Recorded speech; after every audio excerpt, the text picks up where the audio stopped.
Hi, this is Alex Kantrowitz. I'm the host of Big Technology Podcast, a longtime reporter and an on-air contributor to CNBC. And if you're like me, you're trying to figure out how artificial intelligence is changing the business world and our lives. So each week on Big Technology, I bring on key actors from companies building AI tech and outsiders trying to influence it, asking where this is all going. They come from places like NVIDIA, Microsoft, Amazon, and plenty more. So if you want to be smart with your wallet, your career choices, in meetings with your colleagues, and at dinner parties, listen to Big Technology Podcast wherever you get your podcasts. It's time for the Larry H. Miller Utah Summer Games at Southern Utah University in Cedar City. Register today to participate in the 40th anniversary season of a Utah sports tradition at utahsummergames.org. Participate in over 50 sports around the state. Then plan to join the opening ceremonies Friday, June 5th, presented by State Bank of Southern Utah. Register today to participate in the 40th anniversary season of the Larry H. Miller Utah Summer Games. It's time to get your morning started with the news you need to know. News update. This is what's trending with DJ and PK. Hashtag NHL. Favor, cross ice. Hughes has a lane, walks in, fired one. They score!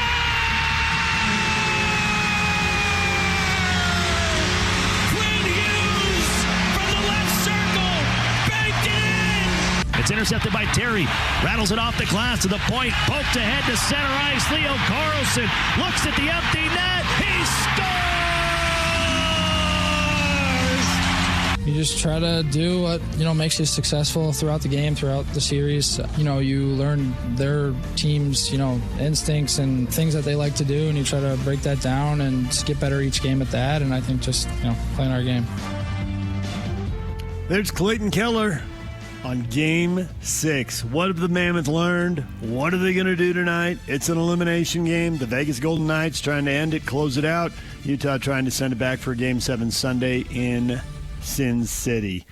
PK, you got the question up, and we will get to this in our next segment, but really the only thing people care about now, can they force a Game 7? One way or another, whatever it takes. Outscore them. Get locked in some defensive struggle, just walk away with one more goal and force a Game 7. Can they do it? Yeah, Clayton Keller was too reasonable, too logical right there. I know a guy drives me nuts when he does that. I would have said, we are going to shock the world. Nobody believes in us. No one except the guys in this locker room, and we're going to show them. All right, so we have a lot of logic, and we have a lot of reason, and we have a lot of emotion in all these comments. We'll get to most of them, but because it is the story of the day, let's hit a couple now.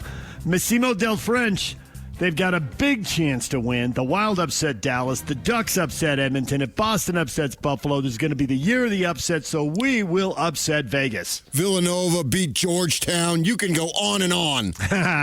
And then Tony, since we lost 2 games in OT, could have gone either way in both. I say 75% chance tonight. Oh, okay, yeah. And finally, this is for this. I don't know if Scott's from Jersey, but he should be. Because you always say, don't tell me you knew what was going to happen. In Jersey, it's like, if you got a ticket or not.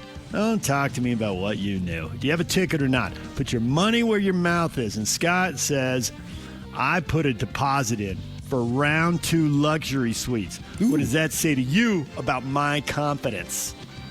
Scott has put his money where his mouth is. 75% is pretty good, but if I told you that you were getting on an airplane that had a 25% chance of crashing, would you get on? I wouldn't be so happy with that. I would not be excited about that. My confidence in the airline industry is hovering around 100%. Day after day, there's no stories. I like it that way. No stories yesterday, no stories the day before that, no stories the day before that. Once upon a time, I stood out on the, I guess it wouldn't be the playground because it was junior high, on the PE field.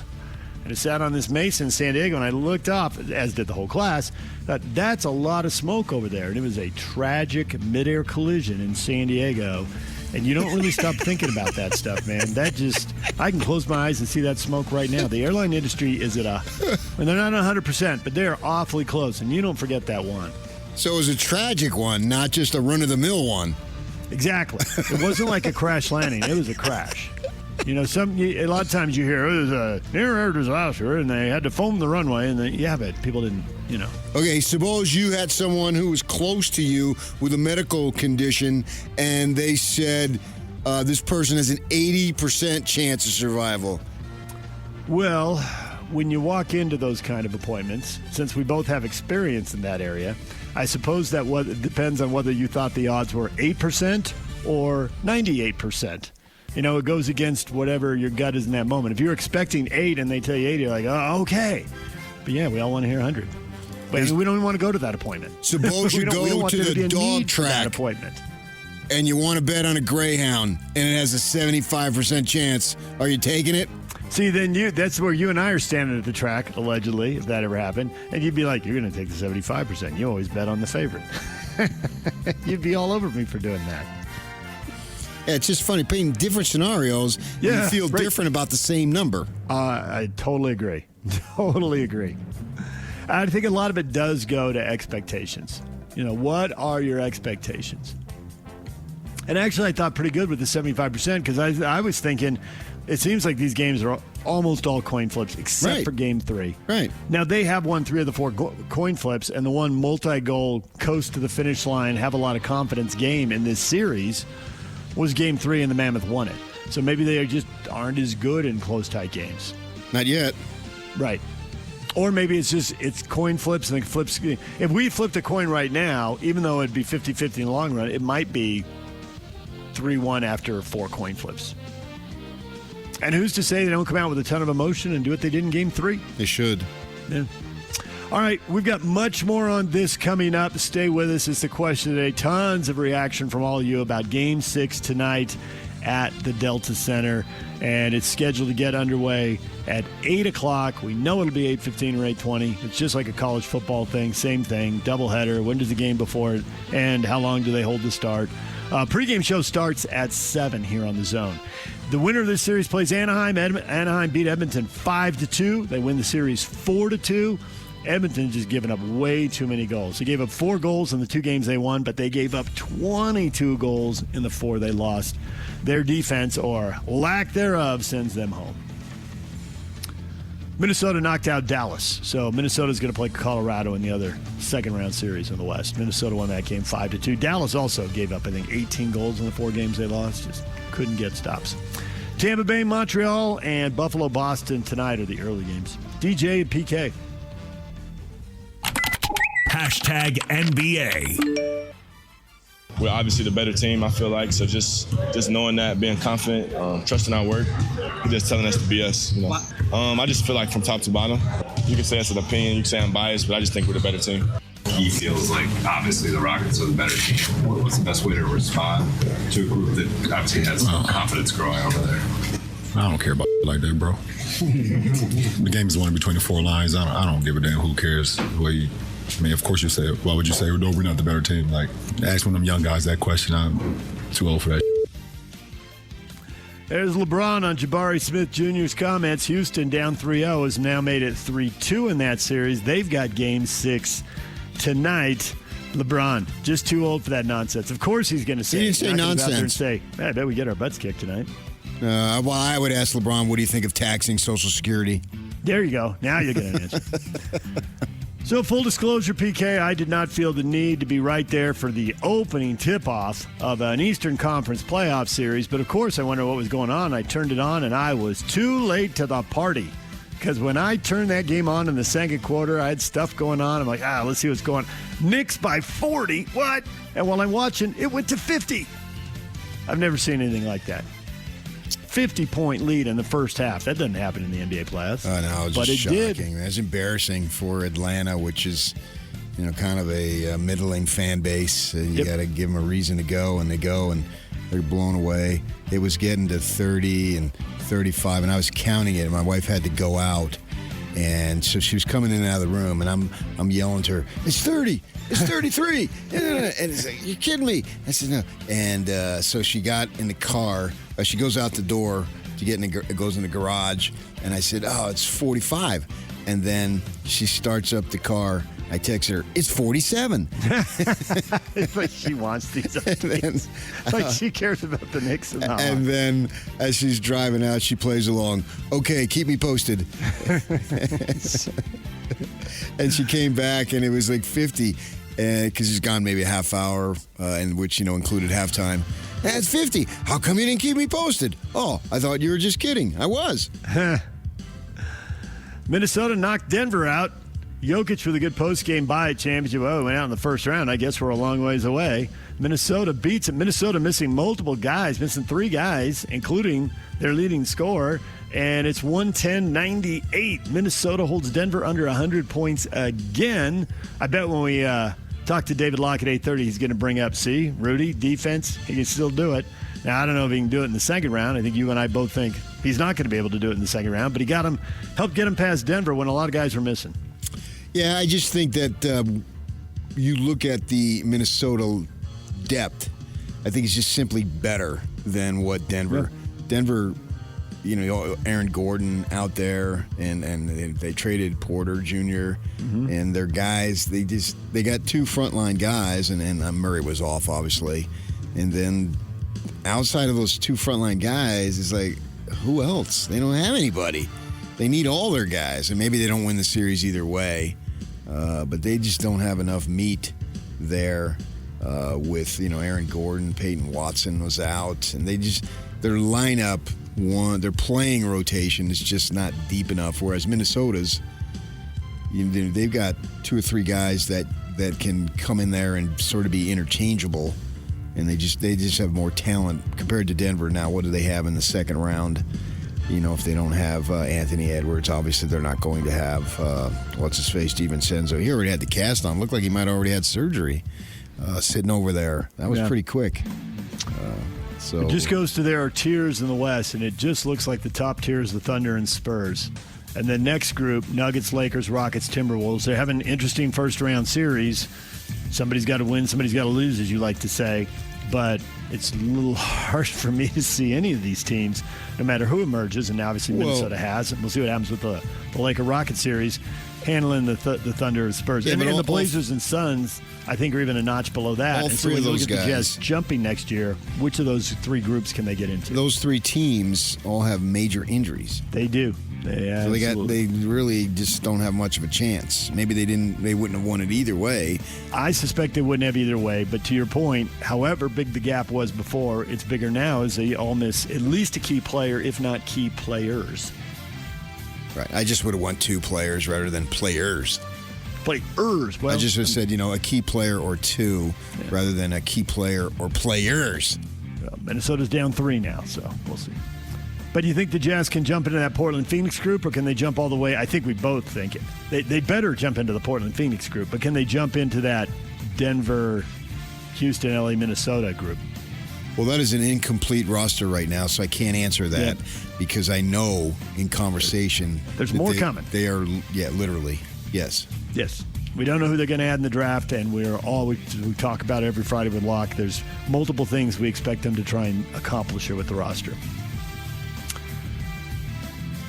All right, you got more NBA playoffs tonight. You can watch the Lakers-Rockets Game 6, I think, is the most intriguing one. But Orlando's up 3-2, trying to finish off Detroit. Can the 8 take down the 1?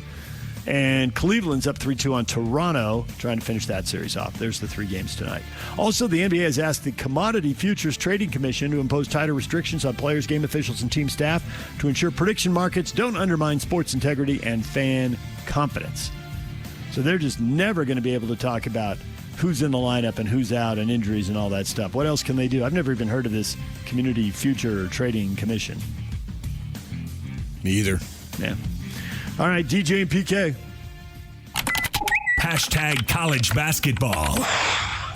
Everything's negotiable, including already signed TV deals. Because Duke has signed one, the ACC has done, but there's this loophole. If you go play on a neutral court. So Duke is going to go play on a bunch of neutral courts, and ESPN gave it okay, saying, hey, why don't you come play in the tournaments we own? And Duke said, sure. So they're going to play in a couple tournaments, and Duke took 3 games to Amazon. They're going to get a lot of money to play UConn in Las Vegas, Michigan at Madison Square Garden, and Gonzaga in Detroit. Those 3 schools get $500,000. The story I read Duke's going to get even more than that because it's their deal. But $500,000 for those 3 teams. Okay, how does that work with the conference? I'm not worried about ESPN. How does that work with the conference? Yeah, I don't know. I mean, I think they're all trying to negotiate in the ACC, keeping schools happy so they don't leave. I don't know that this impacts that. So I don't know what the conference's motivation was. Duke's got nowhere to go. Where are they going to go? To the Patriot League? The Colonial League? I mean, where are they going to go? No, I think they're going to stay put. I don't think they're a target. Well, then BYU ought to do it. BYU TV, $500,000, $1 million. Do it. Right do there. it. And I got to say, when I started reading that, I was a little surprised that BYU, bringing high-profile recruits, didn't get locked into one of those games.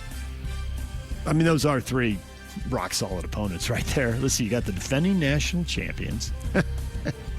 You got the team who, Gonzaga or Arizona, who's been the preeminent program for the last 10 or 20 years? Well, I'd Gonzaga? probably still give the edge to Arizona. Arizona? Yeah. But I don't know, maybe it didn't fit into BYU's scheduling. Maybe not, yeah. Gonzaga is playing February 20th. That is in the middle. The other ones are more traditional non-conference games, November 25, December 21, so kind of Thanksgiving, Christmas-ish stuff. Yeah, I mean, you have a legendary ACC Pac-12 battle. Right? DJ and PK. #NFL. Cleveland Browns breaking ground on a new dome stadium for the franchise. It's going to open in 2029. Capacity is 67,500. It's going to be about 15 miles south of downtown Cleveland near the airport. And it's got a roof to let in the light. So it's not going to be one of those dark domes. It's supposed to be a whole. So there you go. Cleveland. And I guess that means we're going to, they'll try to get the NCAA tournament and who knows what else. Cleveland's going to have a dome now, too, like Detroit and Minnesota. Maybe another Super Bowl up there in the old cold weather country.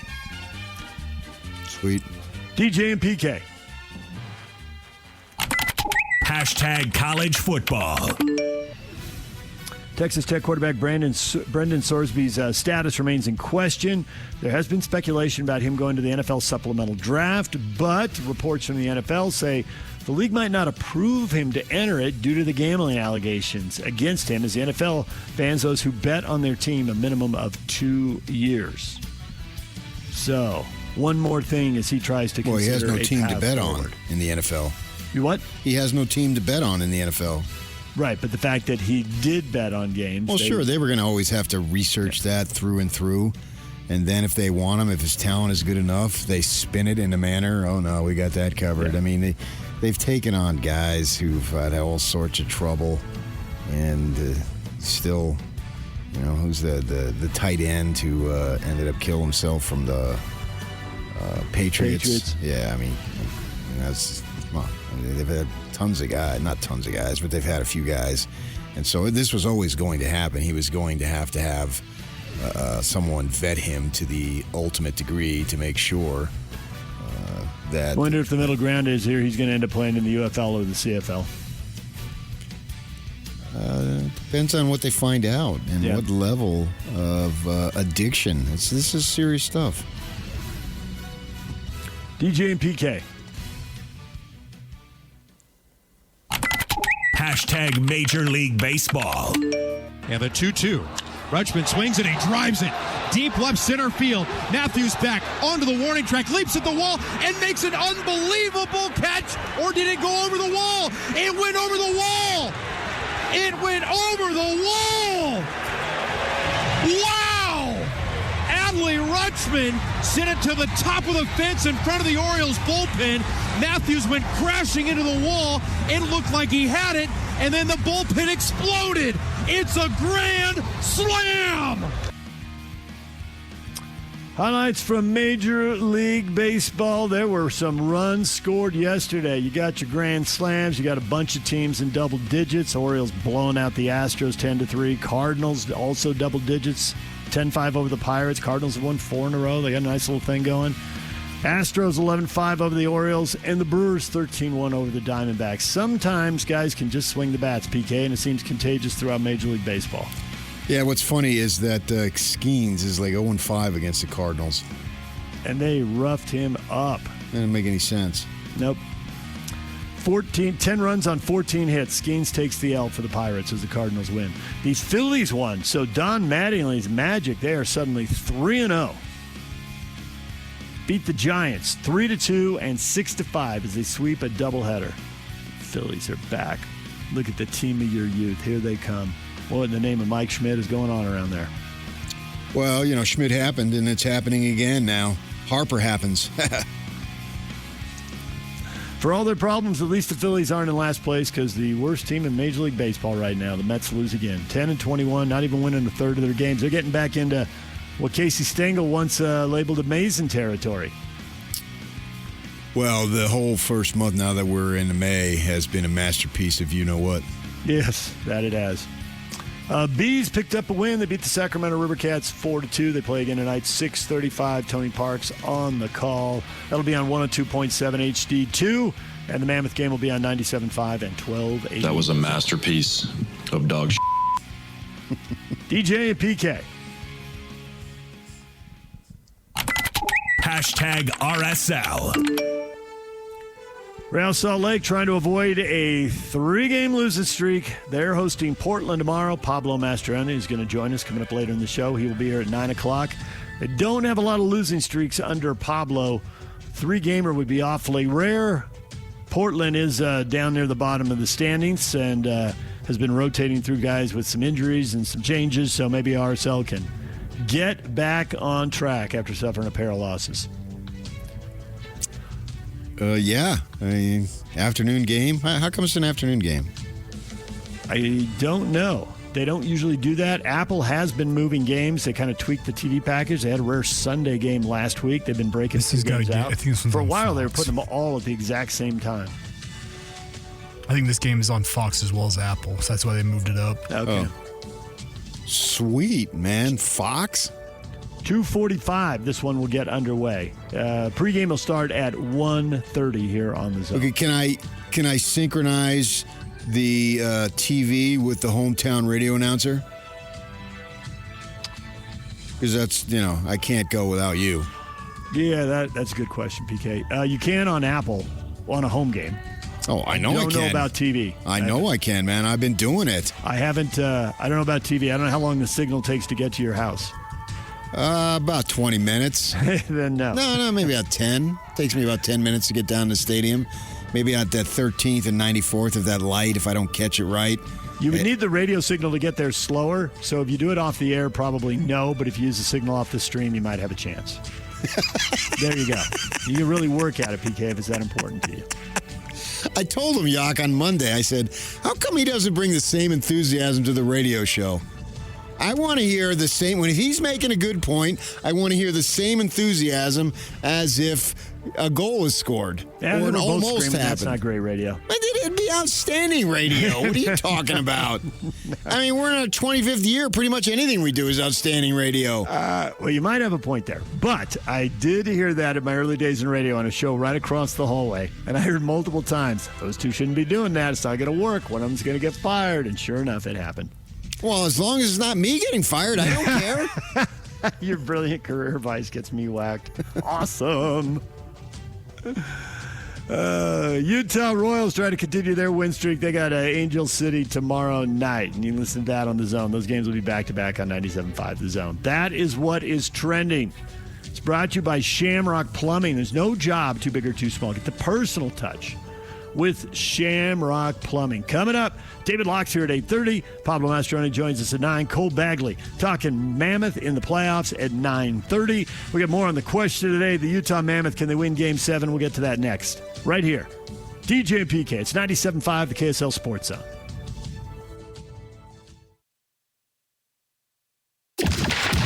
The playoffs are back in Utah. In only their second year in Salt Lake City, the Utah Mammoth are in the NHL playoffs, and your home of every second of every moment of Utah Mammoth hockey is right here.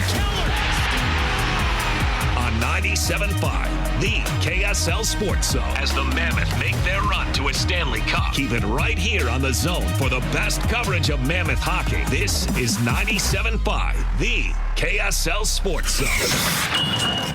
Hi, this is Alex Kantrowitz. I'm the host of Big Technology Podcast, a longtime reporter and an on-air contributor to CNBC. And if you're like me, you're trying to figure out how artificial intelligence is changing the business world and our lives. So each week on Big Technology, I bring on key actors from companies building AI tech and outsiders trying to influence it, asking where this is all going. They come from places like NVIDIA, Microsoft, Amazon, and plenty more. So if you want to be smart with your wallet, your career choices, in meetings with your colleagues, and at dinner parties, listen to Big Technology Podcast wherever you get your podcasts. The KSL Sports Zone and Beehive Meals are honoring people that impact youth sports in our communities. Nominate the youth sports volunteer you know for the Beehive Meals Hero of the Week at KSLSports.com/contest and listen every Thursday afternoon to Jake and Ben for the winner. It's the Beehive Meals Hero of the Week. Question of the morning, can the Mammoth do it? Can they win Game 6 tonight and force a Game 7 Sunday? Or lose tonight and it's all over? Can they get one more win and force one more game? What confidence level do you have? What do you think their chances are? And Ricky says 92% if Cooley can slap shot the puck around the Knights. See, where's number 92? So there you go. It's all numerology, PK. Does he? I couldn't name you any numbers.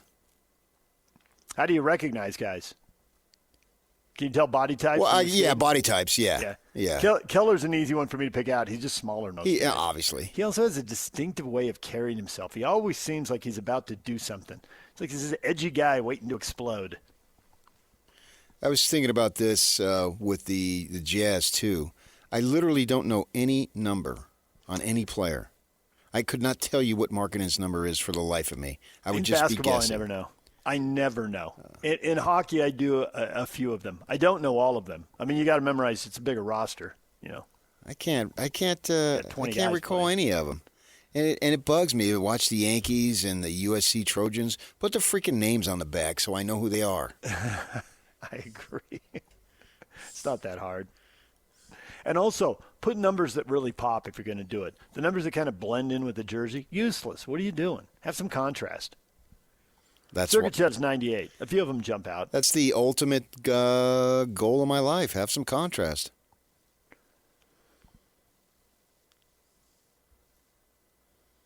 Caleb. Caleb's been scarred by close games. What is Caleb's level of confidence tonight? He says, 2-goal lead in the third, 90% chance. A 1-goal lead, 0% chance. I agree with him. So many third-period leads, Caleb just doesn't believe. That's what I'm saying. One, that's nothing. That's what I was saying yesterday. They never have a 2-goal lead with like 2 minutes to go. Except for Game 3. You're right. The other ones have all been close. I mean, and 3 times bad things have happened. And then that's what I'm saying. I think Vegas, even the other night, they pull the goalkeeper, but the guys on the ice just seem like 1-goal lead or 1-goal deficit is nothing. Yeah. It's amazing how they keep doing it. I would like to see, obviously, the Mammoth have a 2-goal lead, and the time is dwindling away, so it becomes almost, if not literally, impossible because there's not enough time left. Right. But we haven't gotten those situations in those games that they've lost, and it's hair pulling for the Mammoth fans. I understand this completely because you cannot have any level of comfort. Yep. Game 2 was the only night that they got the lead. They scored with like 6 minutes left, and then they played really good, really smart hockey for those last 6 minutes. Vemelka did make, I think, a big save down the stretch in that one. But largely they played it pretty well, and they got out of there. That was 6 good minutes. But the rest of the time, watching them with the lead is, hair-raising. The blood pressure goes up, all those things. The nervous sweats, flop sweat. Yes, and it's actually become a feeling that came to fruition because Vegas gets the score. Yeah, right.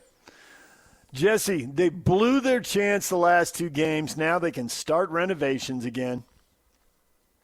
Jesse's over it. He doesn't think it's happening. He's giving up hope. Throwing in the towel. Well, we're not talking about the series. We're talking about tonight. Yep. So let's see what they can do tonight. I did have someone tell me the other day, wait, renovations? That's what they did last summer. Like, yeah, it's 3 summers.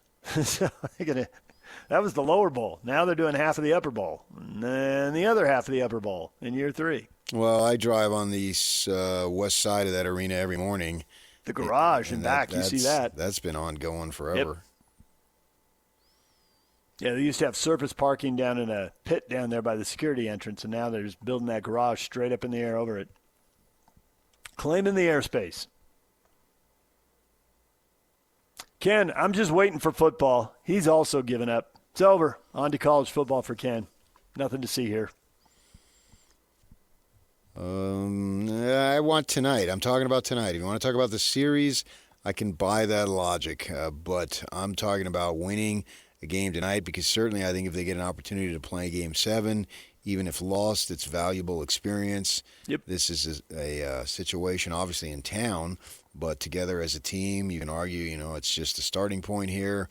And if you could take a team to the limit that can do nothing, even in a loss, but help you because it's a constant, maybe not a constant, but in this case, it's still a rebuild. I think in the college, it's a constant rebuild. You could argue at the pro level, you are in a situation to win right now, and it's like Oklahoma City is not in a rebuild. It's not in a constant build. No, you're constantly trying to improve your team, but in college you're going to lose at least a quarter, and now with these new rules, It seems like really you're going to lose at least a third of your team and maybe half. So you're always building. Right. Oklahoma City doesn't need a Game 7 experience. They've already been there, done that. And their whole thing is to win 16 games in the postseason, and they've got 12 more to get there. But for the Mammoth, they're not in that position, so they're not in a rebuild, but they're in a build and an improvement stage. And this is something that every time the rest of the season, whether it's 2 more games, whether it should be and things break their way, and it's the next series, every time they take the ice, it's a valuable experience for them on the progression ladder. Everything's a first. It's been that way for 5 games, and you're right. This is the first elimination game. Next one could be the first Game 7.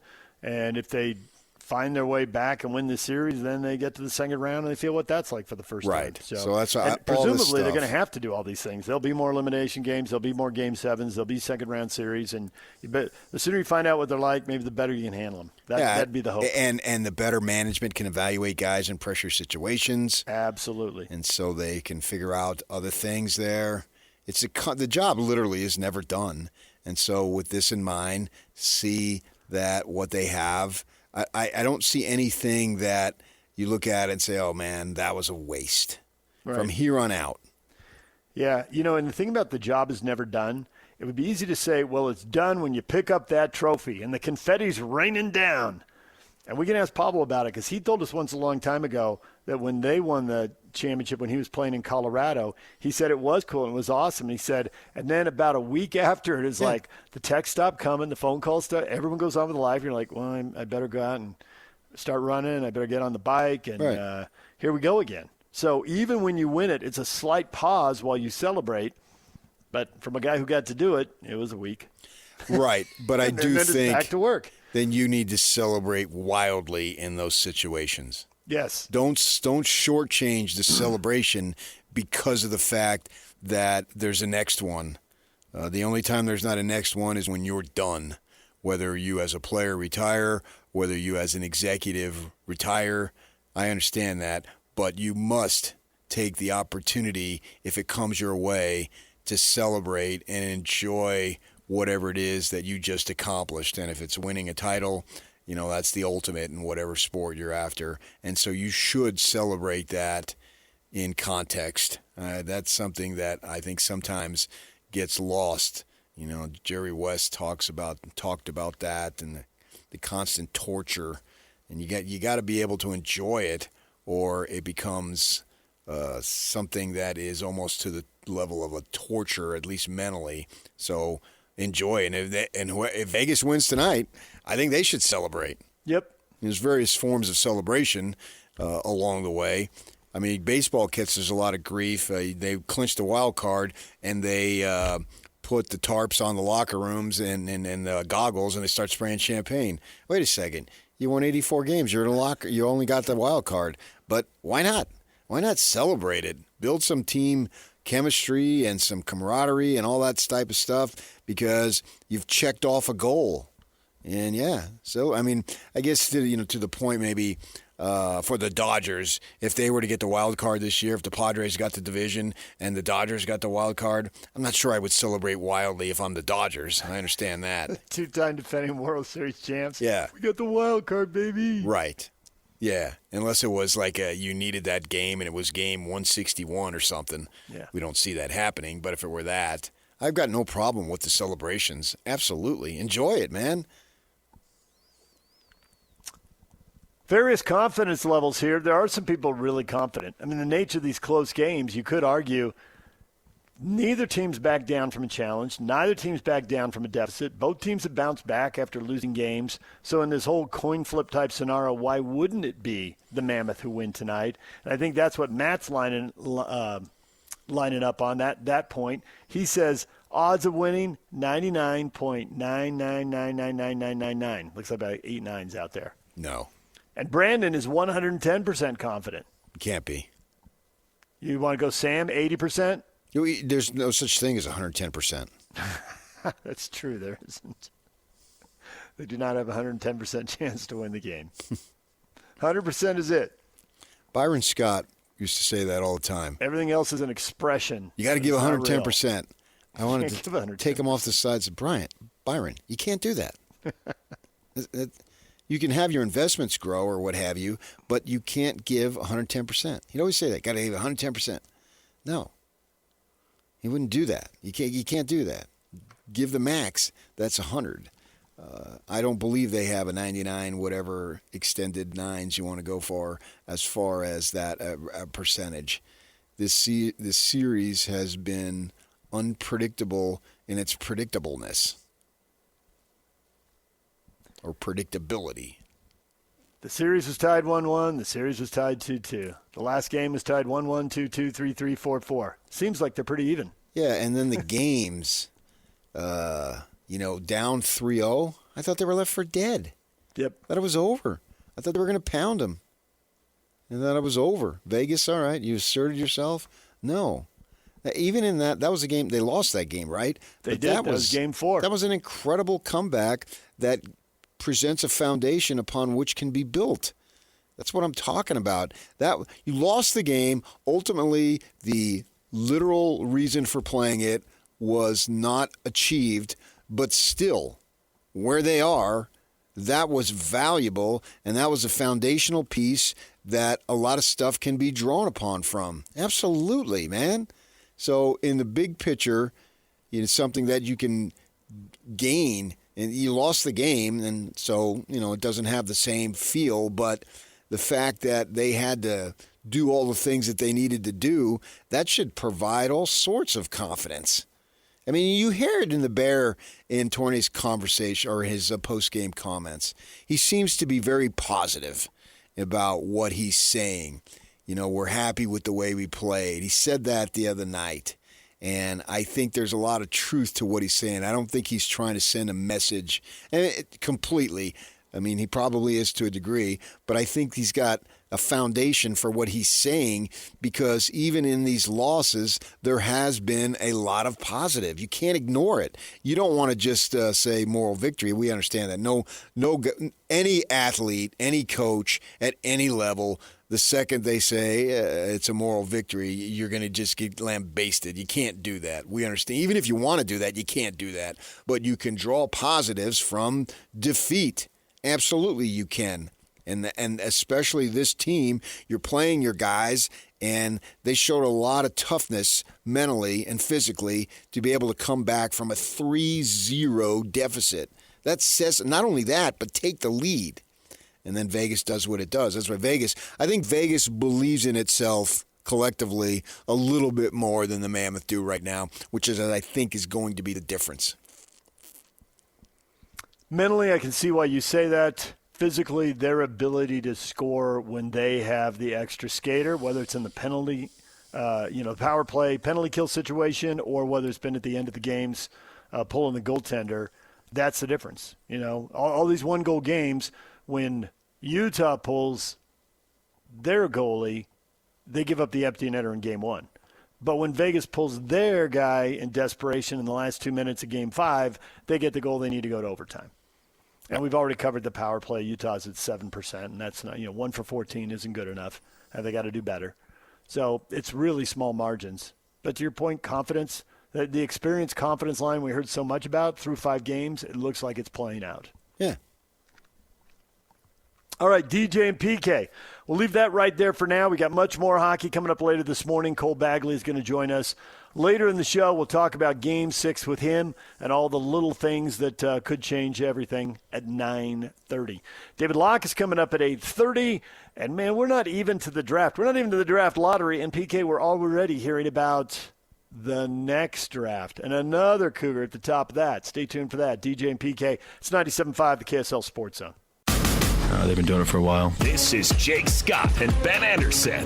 Contributor for NBA.com and HHQ Sports. She is Kristen Peak with us here on Jake and Ben. Give me a sense of how this draft stacks up against last year. I think this draft is different. I do think AJ Devonta is going to be the first one off the board. But then when you are 2, 3, and 4, and you're looking at either Darren Peterson, Cameron Boozer, or Caleb Wilson, you cannot go wrong. I don't care what sort of situation you're in. If you get one of those 4 players in this year's draft, that is a win. I don't care. You cannot convince me otherwise. And then 5 through 11, I'm calling it the point guard lottery because there are so many lead guards. Lead guards are really hard to come by, especially in a one-and-done sort of situation. So if you are looking for a lead guard, 8 is a perfectly fine place to find one.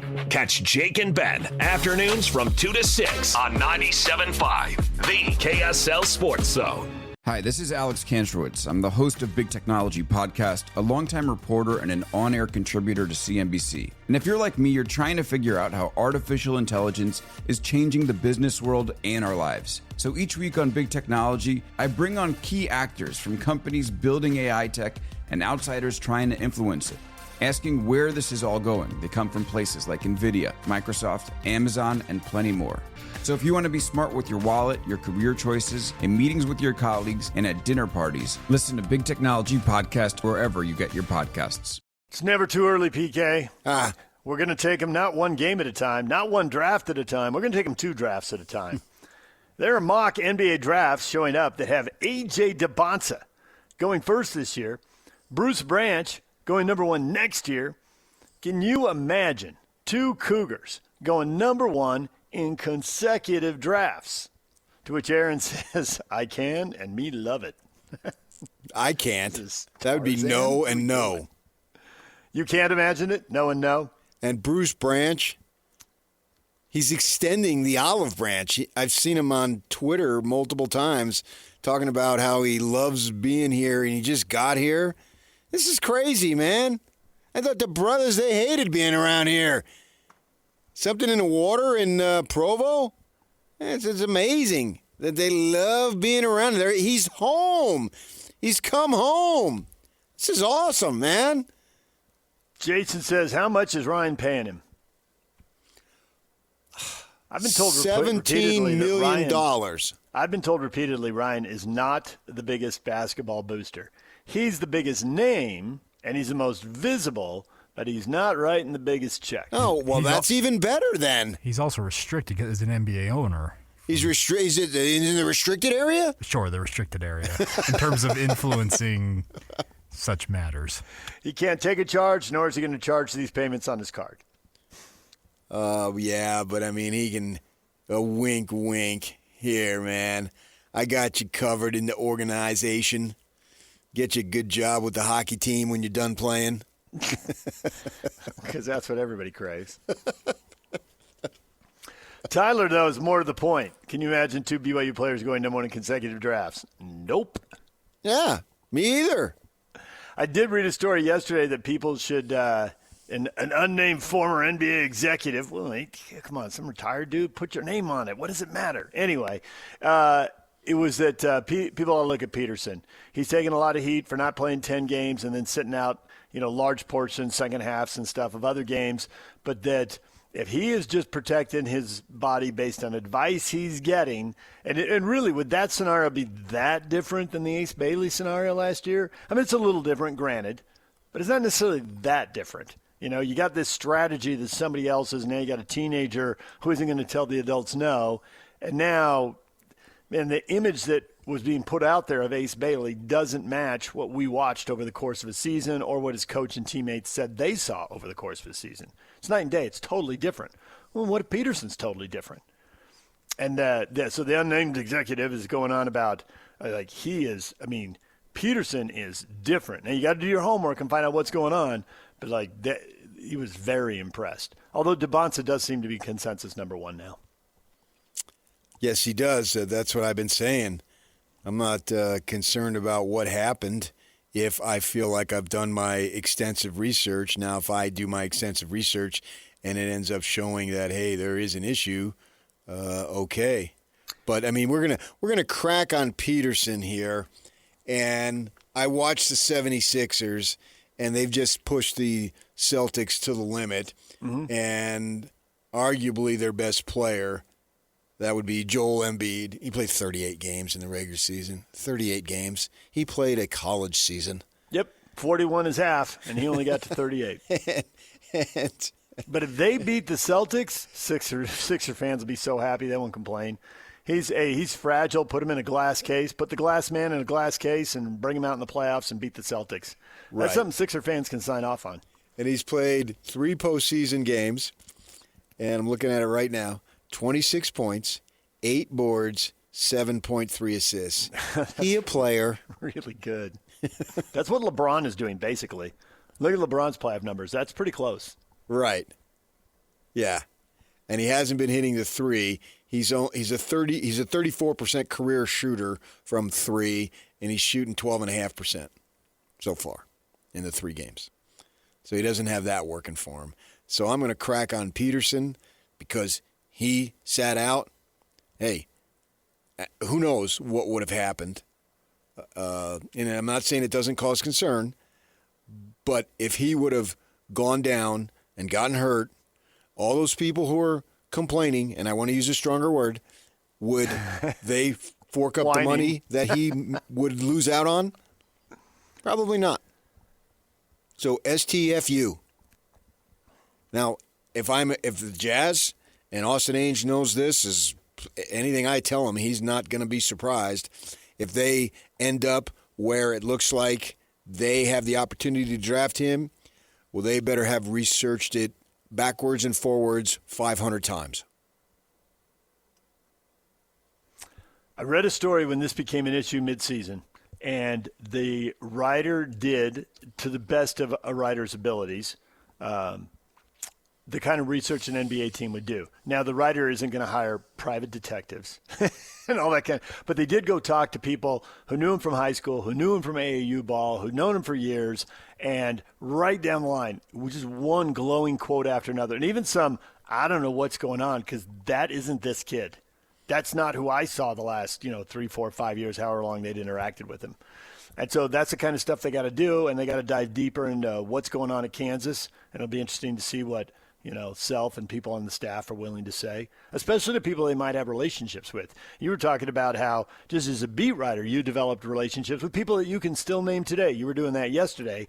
And you think how long Self has been coaching and how many NBA guys have gone through there, and ditto all his assistants and staff as those get bigger. And I'm sure scouts know them. And what will they tell them quietly off to the side? Oh, yeah. Very intriguing. I dealt with that with Andrew Bogut. People trying to figure him out. He was a little bit of an enigma, quiet guy. And he had those migraines, right? And so there was someone who was going around bad-mouthing him, telling him, was it the Bucks? Is that where he got drafted first? Telling him, don't take him. And then Bogut's current coach at the time was Ray Giacoletti. And Giacoletti told me multiple times, why is this guy constantly bad-mouthing him? What is going on here? I'm getting all this information, and it's not true. And I have to go work overtime to tell the Bucks that it's not true. But they were concerned because there was somebody else who will go unnamed that was saying the guy's not worth it. He's trouble. He's this. He's that. He's uncoachable. Blah blah blah blah blah. And Giacoletti's asking me, "What do you think is going on, man? Why is this happening?" And well, I got my opinions, but that's not the point of the point I'm trying to make here. And so they had to overcome that, and Andrew had to overcome that because they go do all that type of stuff. Yep. And Giacoletti was upset. He felt like the kid was being treated poorly by somebody who knew him. And Ray and Andrew had established a relationship at that point, and Ray and I think he took him to the Sweet 16 that year, and away they went. And Bogut ended up going number one, and he wasn't a big time superstar, but he had at least a halfway decent career. So they got to do all that, and they'll do that with DeBonsa. They'll do that absolutely with DeBonsa. And if Bruce Branch comes out and shows that he's potentially the number one pick next year, then they'll do that too. I am so eager to see this Bruce Branch play. You're eager, not anxious. Well done there. That was well done. Well, I don't have it. I may have some form of anxiety down the road, but I don't think so. I'm just eager to see. And one of the things that I saw from KY's brother, Justin, and I thought I knew this. I really felt that this was going to be the case. Justin was talking about how they got the Wayland kid here. He's a local kid. Was it Timpview? Is that where he went, Yak? Waleem, but yeah, I went to Timpview. Yeah, and so now is he a senior? Yes, he'll be a redshirt senior. Yeah, and so Justin, who's in charge of all that stuff, was talking about their emphasis this year is going to be on veteran leadership, and I'm looking it up right now. And so their BYU TV Sports Nation has a quote from Jake. It says, I learned what it takes to prepare to win close games. And then Justin retweets that and says that veteran leadership was a major thing we wanted to add to next year's team. Absolutely, that's what they need. They didn't have it. You think about the inconsistency that they had off the bench last year, and all those kids, they're all young. Yep. And they had no foundation of, I can do this at this level. And now get a kid like Jake, who's been there, played for Clemson, and knows ACC's good, is a very good basketball league, and you're going to play in tight games and so forth. And so they needed that. And I felt like, okay, Kevin put together a flawed roster, but it was really, his first full time doing it. The year before, he didn't get the job until the middle of April, right? Yeah, he inherited a lot of guys. Yeah. A lot of guys' situation was already done. Yeah. And we talked about that with Alex. It's a similar deal. Your first year is hard, and I think it's even harder if you're coming from the NBA. I think it's difficult for Jacobson at Utah State. But at least he's a college guy moving to college. And even though he's behind, there's a little bit of time to try to make stuff happen. But if you're coming from the pros, you're way behind. Not till April. There's so many deals done at that point. And then it depends on what you're inheriting in your roster, how many guys are staying put. And to your point about leadership, their three best players were freshman, sophomore, and then they had Saunders. But when they lose Saunders, now they need his leadership on the bench, but he can't actually get in a game, and you don't have him making a play and feeding off that energy. Right. I'm sure he contributed what he could, but he wasn't on the court playing. Right. It's better than nothing, but it's not the same. And a kid like Wayland now can draw upon that, and whatever role that Kevin Young is going to ask him to do, he knows he's going to play. He's going to get PT, and who cares if you start and all that stuff. It's are you playing? And so he'll be able to adapt to basically whatever situation that KY and his guys think that the kid should be in. And so that's what they need. And I knew that this was going to happen. I just felt like, okay, this is the reason I didn't want to crack on Kevin so much is because it was going through it the first time. And yeah, okay, in an extent, you didn't get the big return in terms of success with DeBonsa, but now you're going to set up Bruce Branch, and he's going to be in a better situation. It's hard for me to imagine he'll be a better player, but the situation should be better because they've learned from it all.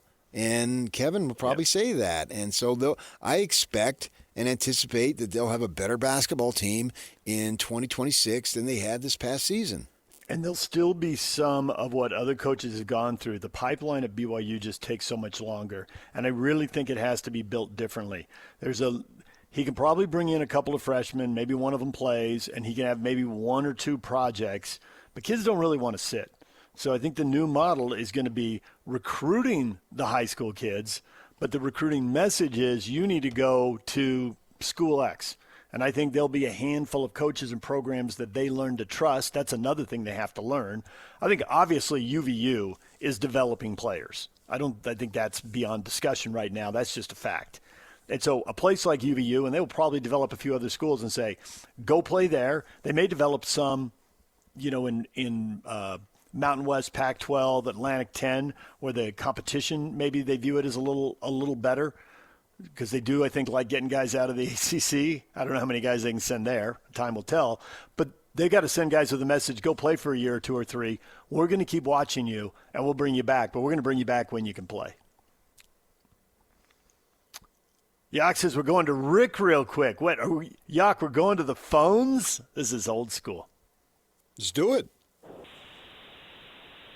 Hey, Rick. All right, I'll give you an example of shutting it down and being advised by an agent. Okay. Nobody noticed this either. I went to the Utah Rose Bowl game, and because you're so far away, you see the whole play. You don't just see the TV screen. Yeah. From the second quarter when Devin Lloyd dove for Stroud and just missed him and he threw it in the dirt, from that play on, that dude shut it down. And watching the film, you'll see him limping everywhere. And the reason they threw for 500 yards is because Devin Lloyd was 10 yards behind everybody. He would line up to blitz and never went after the quarterback. So I figured after the game, we're going to find out he was hurt. He's going to miss the combine. He didn't miss any of that. He just literally shut it down. And you guys can see video. If you watch video of it, you'll see him lower his head when he goes to run the whole second half.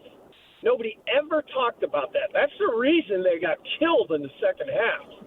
Well, I think having a running back at corner, Ohio State finally recognized that.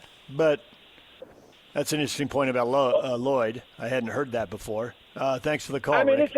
Yeah, all right. We've certainly seen guys skip the Rose Bowl. I mean, we can list that. I mean, that's become a thing now. And as a matter of fact, Ohio State had guys skip the Rose Bowl too. So they had first rounders. Yep. I wrote a piece on KSL that the Rose Bowl has been tainted and ended up being in the top 10 in the entire year at KSL. And it wasn't because of me, although I am great. I don't want to deny myself that.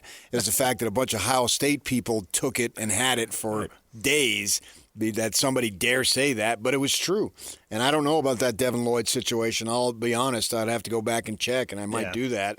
But, yeah, and Devin Lloyd's a first-round pick, and he's still in the NFL today. All right, DJ and PK, that's PK just gave you a drop right there too, Yak. You should feel free to grab that, his greatness on full display. But we like making fun coming of up, you. we got to talk a little more about Bruce Branch and the expectations there, the whole thought of back-to-back number one picks. We'll get to that. Stay with us. DJ and PK, it's 97.5, the KSL Sports Zone. David Locke coming up at 8:30. If the world were like a Sleep Number mattress, everything would adapt for your comfort. Because as your life changes and your body changes, Sleep Number mattresses adapt and shift to give you personalized comfort night after night. And now everything's on sale during our Memorial Day event. Save up to $1,200 on mattresses for a limited time.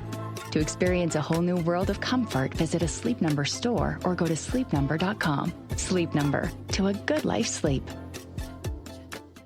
The Fall Line is a true crime podcast covering the coldest cases in the southeastern United States and occasionally beyond. We focus on the missing persons, the unsolved murders, and the unidentified does that don't get media attention. Empathetic and intensively researched, The Fall Line will take you on deep dives into unsolved cases that you've never heard of and make you wonder why you haven't. Find us wherever you listen to podcasts.